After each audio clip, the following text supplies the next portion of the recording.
बिस्मिल्लाहिर्रहमानिर्रहीम अस्सलाम वालेकुम। अज दा विलाग कर रहे हैं असां कनोले के हवाले नाल। कनोले को फिर बहु फंगस लगी है उनके हवाले नाल डिस्कस करें ते जुलते हैं तो दिखे पोजीशन कनोले दी।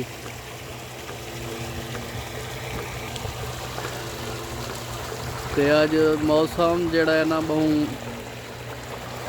उत्ते बादल बहु हैं जिनी वजह पर सोलर तुसा सारा देख सकते हो। सोलर की पोजीशन है पानी कहनी बादल बादल हैं चौकीदार।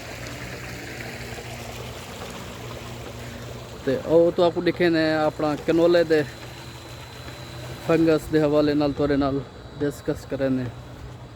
ये तो साढ़े दे प्यो सो जड़ा कनोला सुक्का नज़र आता पे ये फंगस ही को आदे। इस साल बहुत बड़ी फंगस लगी है साढ़े कनोले को। सोनी धरती बेजे ते असां को पानी जड़ा देंदे प्यूं चौथा पानी देंदे प्यूं। ये तुसा दे दे प्यो सो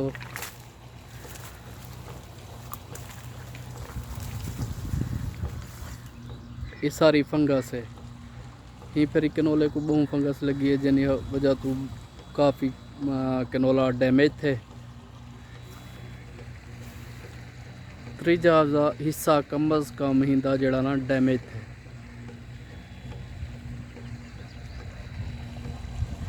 दे दे पे उसो तू जड़े सुके नज़र दे पेन तो आपको ये सारा डैमेज है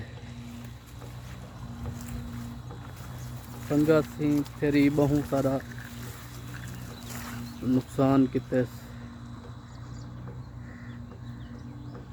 खर्चे बहु हैं कनोले ते।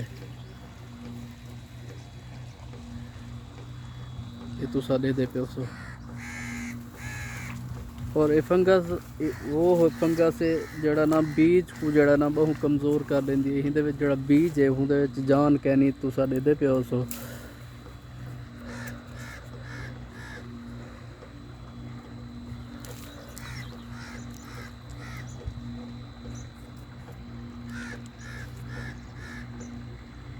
ये बीज है बहुत हल्का बीज है इंदा जड़ा ना ये तुसा दे दे पे बहुत हल्का बीज है। ये तुसा दे दे पे सो डैमेज सारा बीज डैमेज थी गया ना ये फंगस लग गई।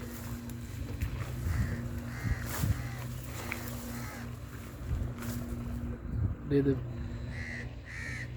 तुसा कोई में नज़र दा पिया उसी जिमें ये बिल्कुल फुल पक के तैयार है लेकिन ये उत्ते जड़ी हिंदी लड़ी है एक बहु कच्ची है जड़ा ये बीज है सब्ज नज़र दा पे बहु कच्चा है।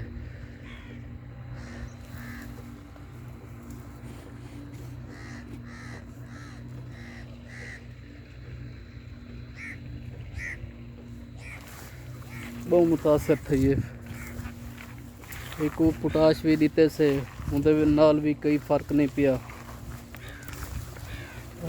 जेड़े जेड़े हीले हैं सारे ज़राती बिरामे दसे सब वो हीले किते लेकिन फंगस दे विच कंट्रोल नहीं थे। ये देखो ये सूरत हाल है।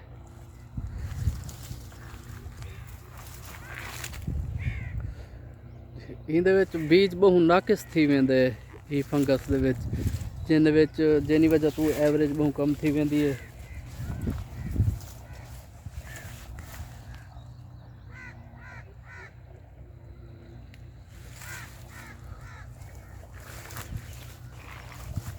सोनी धरती बेज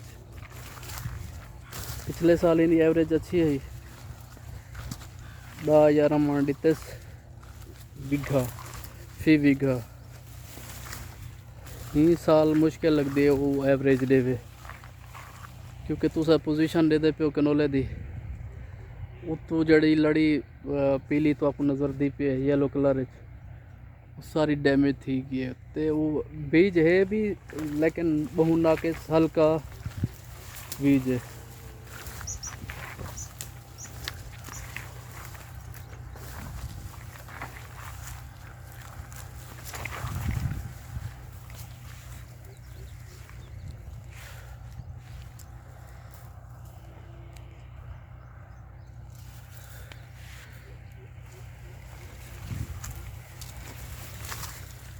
तो आपको दिखावन का मकसद ये है कि तुसा जड़ा ना असा तो आपको हर चीज़ दिखाने